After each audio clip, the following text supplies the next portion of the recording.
পাঁচের অধিক তাদের পক্ষ থেকে অবজারভার ক্যাম্পাসে প্রবেশ করিয়েছেন। আমরা মনে করি এটা প্রশাসনের যাচাই করে এ ব্যাপারে পদক্ষেপ এই প্রশাসন ছাত্র দলের আচরণবিধি বহির্ভূত আচরণে কাজকর্মে মদত দিচ্ছে বলে আমাদের কাছে মনে হচ্ছে। আমরা ছাত্র শিবির সমর্থিত অদম্য জবিয়ান ঐক্য প্যানেলের পক্ষ থেকে অবজারভার হিসেবে ক্যাম্পাসে প্রবেশ করেছি। আপনারা জানেন প্যানেলগুলো 5 জন করে অবজারভার পেয়েছে এবং ছাত্র শিবির সমর্থিত প্যানেলের পক্ষ থেকে আমরা অবজারভার হিসেবে এখানে ঢুকেছি। কিছু বিষয় আপনাদের সাথে শেয়ার করা প্রয়োজন। বিশ্ববিদ্যালয়ের সিন্ডিকেট মিটিং এ ডিসিশন হয়েছিল ভোটার ছাড়া কেউ ক্যাম্পাসে প্রবেশ করতে পারবে না। সিন্ডিকেট মিটিং এ ডিসিশন হওয়ার পরেও গতকাল ছাত্র দলের প্রেসারের মুখে প্রশাসন প্রত্যেক প্যানেলের জন্য 5 জন করে অবজারভার দেওয়ার সিদ্ধান্ত গ্রহণ করে। আমরা সেই সিদ্ধান্তের আলোকেই মূলত ক্যাম্পাসে এসেছি সাবেক শিক্ষার্থী হিসেবে নির্বাচন প্রক্রিয়া অবজার্ভ করার জন্য। তবে আমরা এখানে এসে যা দেখছি একটা ব্যাপার হলো, বর্তমানে বিশ্ববিদ্যালয়ে যে ব্যাচগুলো চলছে সবচেয়ে সিনিয়র ব্যাচ হচ্ছে 15তম ব্যাচ। 14তম ব্যাচের কিছু স্টুডেন্টের এখনো ছাত্রত্ব আছে যারা বিভিন্ন কারণে পরীক্ষায় অ্যাটেন্ড করতে পারেননি বা এখনো স্টুডেন্টশিপ আছে। এর চেয়ে সিনিয়র যারা শিক্ষার্থী এরকম খুব কম সংখ্যক স্টুডেন্টেরই ক্যাম্পাসে ছাত্রত্ব রয়েছে। কিন্তু আমরা ক্যাম্পাসে এসে যেটা দেখছি ছাত্র দলের রাজনীতির সাথে জড়িত এরকম 15th ব্যাচ কিংবা 14th ব্যাচের চেয়ে সিনিয়র পাঁচের অধিক লোকজনকে আমরা এখানে দেখতে পাচ্ছি। আমরা এ ব্যাপারে প্রশাসনকে জোর দিয়ে বলতে চাই, আপনাদের কর্তৃক স্বীকৃত যে অবজারভাররা এর বাইরে কেউ ক্যাম্পাসে প্রবেশ করছে কিনা এই বিষয়ে আপনাদের স্ট্রিক্ট হওয়া প্রয়োজন। এবং আমাদের যেটা অবজারভেশন আমরা যা জেনেছি সেটা হচ্ছে ছাত্রদল 5-এর অধিক তাদের পক্ষ থেকে অবজারভার ক্যাম্পাসে প্রবেশ করিয়েছেন। আমরা মনে করি এটা প্রশাসনের যাচাই করে এ ব্যাপারে পদক্ষেপ করা প্রয়োজন। শুধু এই ইস্যুটা নয়, আমরা সকাল থেকে তো বাইরে ছিলাম, নির্বাচন প্রক্রিয়া যেমন দেখছি অনেক ক্ষেত্রেই প্রশাসন ছাত্র দলের আচরণবিধি বহির্ভূত আচরণে কাজকর্মে মদত দিচ্ছে বলে আমাদের কাছে মনে হচ্ছে। একটা ব্যাপার হচ্ছে আমরা দেখেছি যে লিফলেট এবং প্রচারপত্র ছাড়া অন্য কিছু দ্বারা নির্বাচনের প্রচার করাটা নিষিদ্ধ ছিল, অথচ ছাত্র দলের প্যানেল ক্যাম্পাসের বাইরে বিলবোর্ড বসিয়েছে। সেই বিলবোর্ড বসানোর কারণে সকালবেলায় ক্যাম্পাসের সামনে জ্যামেরও সৃষ্টি হয়েছিল, কিন্তু প্রশাসন এই ব্যাপারে কোনো পদক্ষেপ গ্রহণ করেনি। যে চেকিং প্রক্রিয়ার মধ্যে দিয়ে স্টুডেন্টরা ভেতরে ঢুকেছে, বিশেষ করে এখন যে স্টুডেন্টরা ঢুকছে আমরা দেখছি যে চেকিং প্রক্রিয়াও দুর্বল। স্টুডেন্টের আইডি কার্ড কোনো রকমের চেক করে অনেক স্টুডেন্টকে ক্যাম্পাসে অ্যাক্সেস দেওয়া হচ্ছে।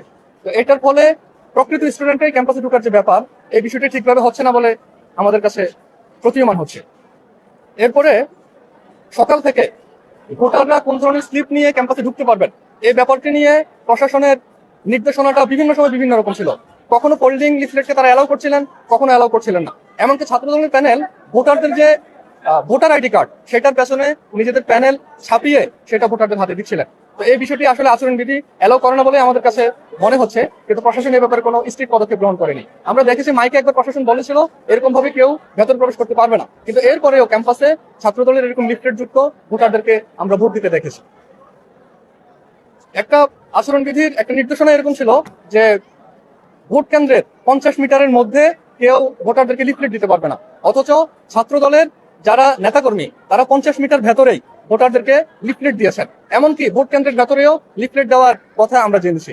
এই বিষয়গুলো প্রশাসনের নির্বাচনকে অবাধ, সুষ্ঠু, নিরপেক্ষ, গ্রহণযোগ্য করার জন্য প্রশাসনের পক্ষ থেকে যেরকম স্ট্রং পদক্ষেপ নেওয়ার প্রয়োজন ছিল আমরা মনে করছি, আমরা দেখছি স্পষ্ট।